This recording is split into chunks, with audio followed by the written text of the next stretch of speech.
Hello, and welcome back to another episode of Conversations with Cliff. I'm your host, one half of the Dat Spill podcast duo.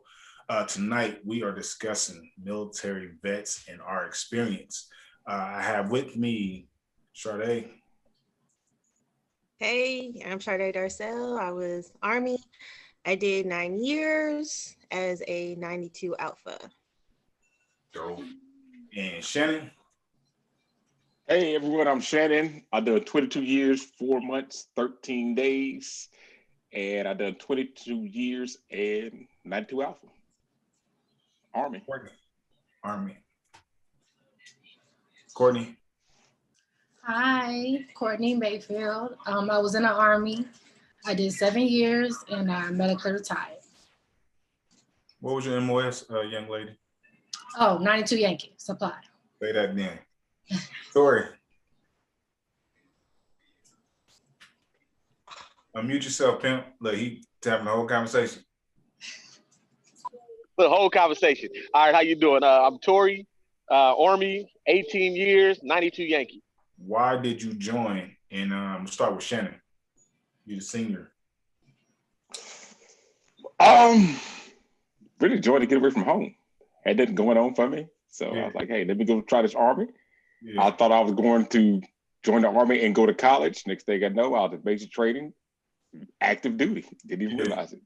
So where are you from? Originally? Aiken, South Carolina. Okay. How far is that from, was it Augusta, Georgia? Is that right? Yes, about 15, 20 minutes away. Okay. Sade, what about you? Basically the same reason. I mean, I'm from Kansas. I wanted to get out of here. So a friend of mine was joining, and so I looked into it, and I talked to a recruiter. They sounded good, college money, all that. Yeah. And graduated, is out. Yeah, makes sense. Courtney, what about you? I am from Houston, Texas, and I joined because I love traveling, and I've never been outside of Houston. I was, like I said, born and raised here. And I joined the military when I was 20 going on 21. I had my 21st birthday in basic training. But I joined because, I want to get away, and also I want to go to school. I want to go to college. So that's why I joined. Okay. Tori, what about you? All right, so let's see. I'm from Compton, California. At the time, I had no choice. Brothers was in prison. Other brother got murdered. Friends was getting murdered. And my options were go to jail, end up dead, or get out of there. So I signed up for the first thing that can get me smoking. And Army just so happened to be the one. I went to every station. I went to everything. And Army was the quickest way out. Right. Yeah, I mean, I guess my story is similar to everybody else's. I was fresh out of high school, and I was trying to go to college. And I was doing dumb shit at the time. And my mom had got some acceptance letters from University of Washington and I believe Grambling State. And she thought the Army would be a better choice for me. And the night before I was shipping out the basic, I got a call from the administration, our registrar's office rather, from University of Washington. And she was like, hey, we sent you a letter, full ride.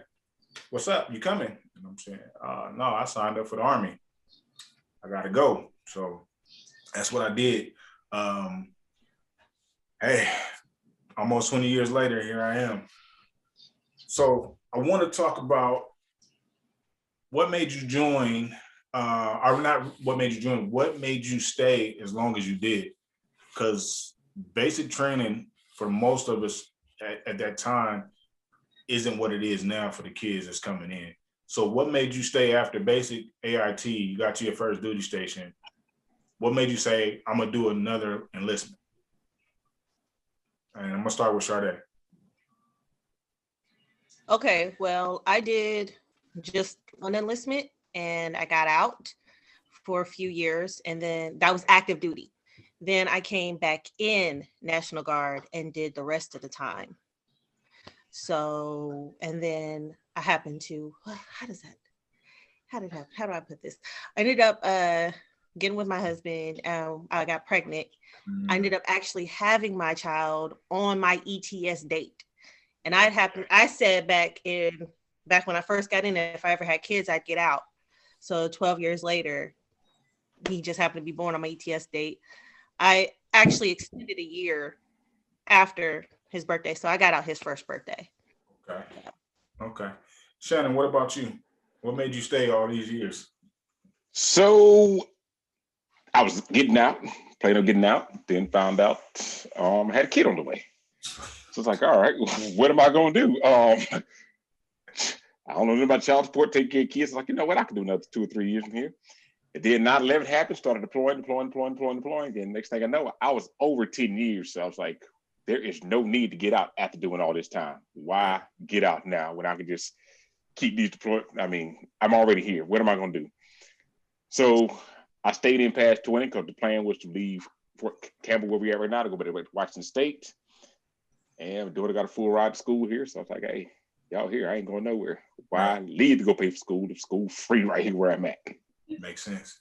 Yeah, makes sense. Courtney, what about you? Well, like I said, I joined to go to school. So the first few, I met you in Washington, my first duty station. And when I got there, I hated it. And I'm like, what did I get myself into? I just could not believe me, out of all people, join the military, because I can't stand people telling me what to do. Right. So it's funny because after my first deployment, when we went to Afghanistan, life was just messy and I wanted something better. So I actually had a friend who suggested I stay in for a few more years, see how I like it, go to Germany, because I've always wanted to travel. That was my reason for leaving home.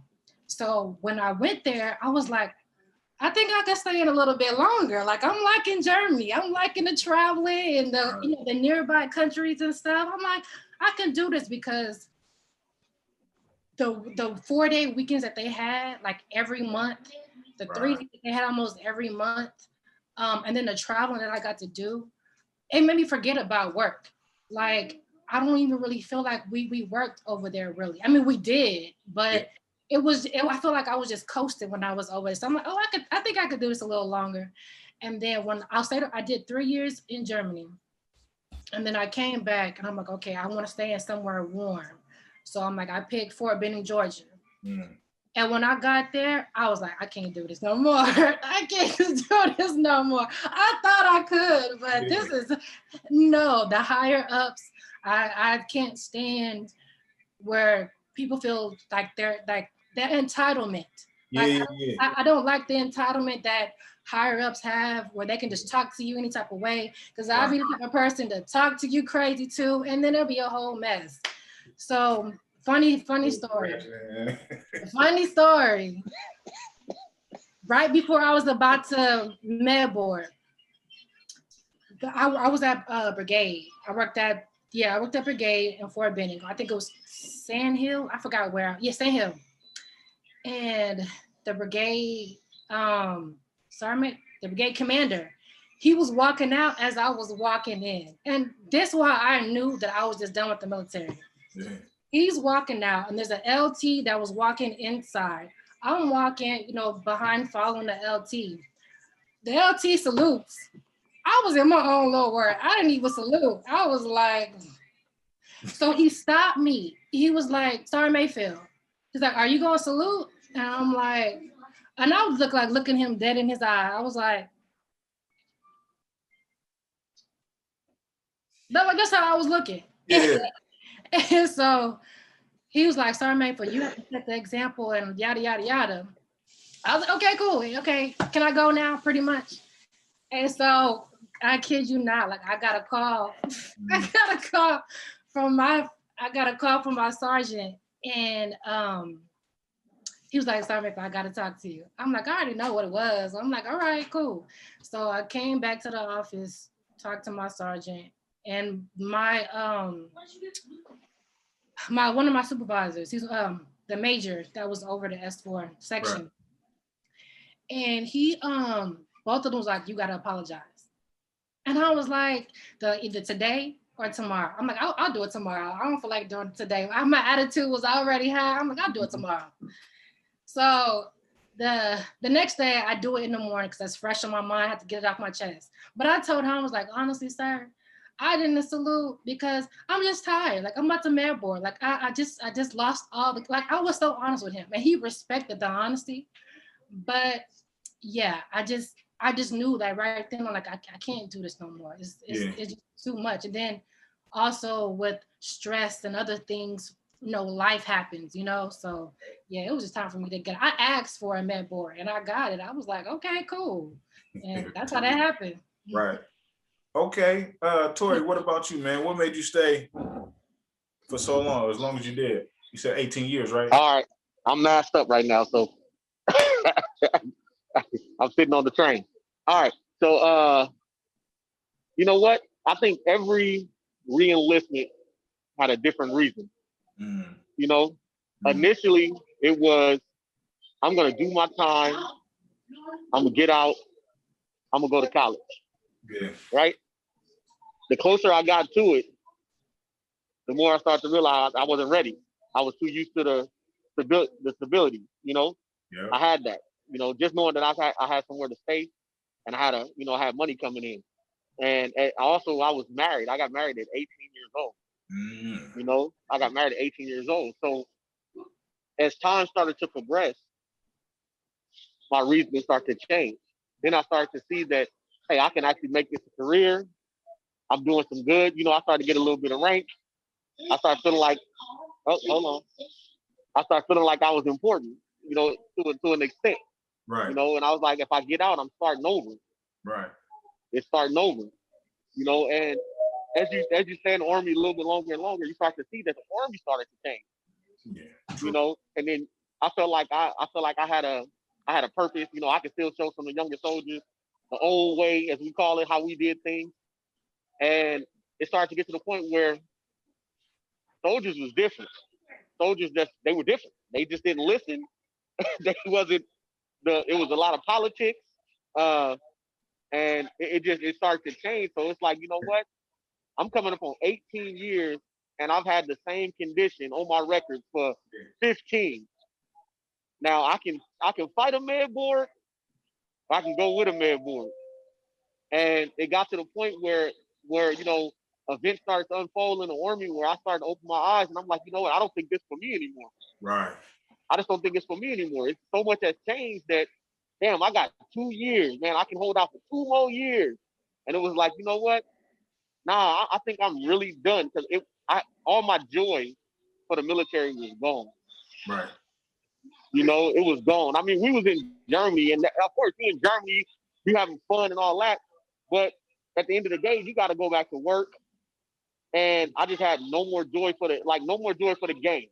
It was like I knew it was time to put my cleats up. It was like, this is it, because the Army has changed so much that it just changed my perspective.